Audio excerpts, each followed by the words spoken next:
Hello everyone, আসসালামু আলাইকুম। সবাই কেমন আছেন? আশা করি সবাই ভালো আছেন। আপনাদের দয়ায় আমি অনেক ভালো আছি। তো এই তো সকাল সকাল উঠে দেখো আমি আজকে অন্য রকমের নতুন স্টাইলে একটা রেসিপি করেছি। এখানে ভাত ছিল, সেই ভাতটু ফ্রায়েড রাইসের মতো করে করেছি। এখানে আরও সবজি দেওয়া লাগতো, তো আমি শুধুমাত্র ডিম দিয়েই আর পেঁয়াজ মরিচ দিয়েই করেছি। তাও খেতে কিন্তু অনেক মজা হয়েছিল। তো আমার হাজব্যান্ডকে এগুলো বানিয়ে দিলাম সকালের নাস্তা, সে খেয়ে দিয়ে দোকানে চলে গেল। দেখো অনেক লোভনীয় লাগছে দেখতে, কিন্তু খেতেও কিন্তু অনেক মজা হয়েছিল।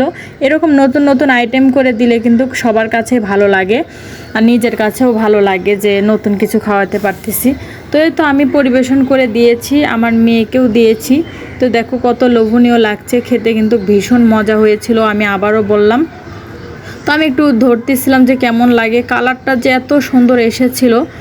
তো এ তো বেড়ে দিয়েছি, আমার মেয়েও খাচ্ছে।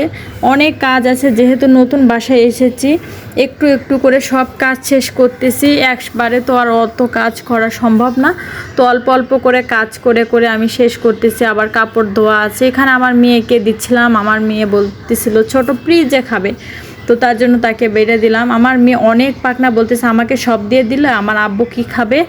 এইটুকু মেয়ে কত কেয়ার তার বাবার প্রতি। তো আমি এখানে আমার মেয়ে খাওয়ার পরে টেবিলটা মুছেছি। আর এত রোদ, আমি যে রুমে ছিলাম ওই রুমে কোনো রোদ ছিল না, আমি অনেক কষ্ট করেছিলাম। তো অবশেষে আমি একটা ভালো বাসা পেয়েছি, যেখানে রোদ আছে, বাতাস আছে, সব কিছু আছে আমার মনের মতো। তো এখানে বিছানার চাদর পেরেছি আর সুন্দর করে ঝাড়েছি। কেমন হয়েছে অবশ্যই কিন্তু জানাবে আমার বেডশিটটা, আর কেমন হয়েছে গোছানো অবশ্যই কিন্তু জানাবে।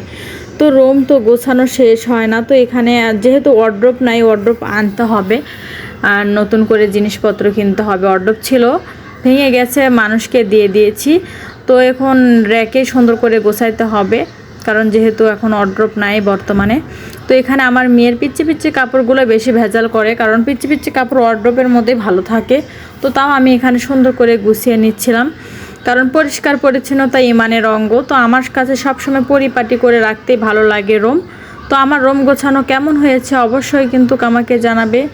আর আমার নতুন বাসা কেমন হয়েছে, এই একটা রুমের ভিডিও তোমাদের সামনে শেয়ার করলাম। পরে নেক্সট বার আরেকটা রুমের ভিডিও তোমাদেরকে দেখাবো, কারণ এই রুম গোছাতে গোছাতে আমি হাঁপিয়ে গিয়েছি। তো দেখো বাহিরের দৃশ্য তোমাদেরকে দেখাচ্ছিলাম, ওখানে আমের গাছ তো অনেক সুন্দর হয়েছিল। এই ঘরে কিন্তু লাইট দেওয়া লাগে না, এত পরিমাণ আলো বাতাস আমার কাছে অনেক ভালো লেগেছে।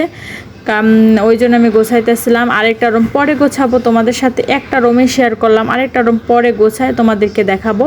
তো এই তো রান্নাঘর দিয়ে দেখো কত সুন্দর একটা আলো বাতাস আর কলার গাছ দেখা যাচ্ছে। এই কলার গাছ দেখে কিন্তু আমার কাকনা মাখা খাওয়ার কথা মনে পড়ে গেল। আমাদের উত্তরবঙ্গের ওইদিকে কিন্তু এই কলার ডান্ডিগুলো কাঙ্গা মাখিয়ে খায়। আল্লাহ হাফেজ সবাই।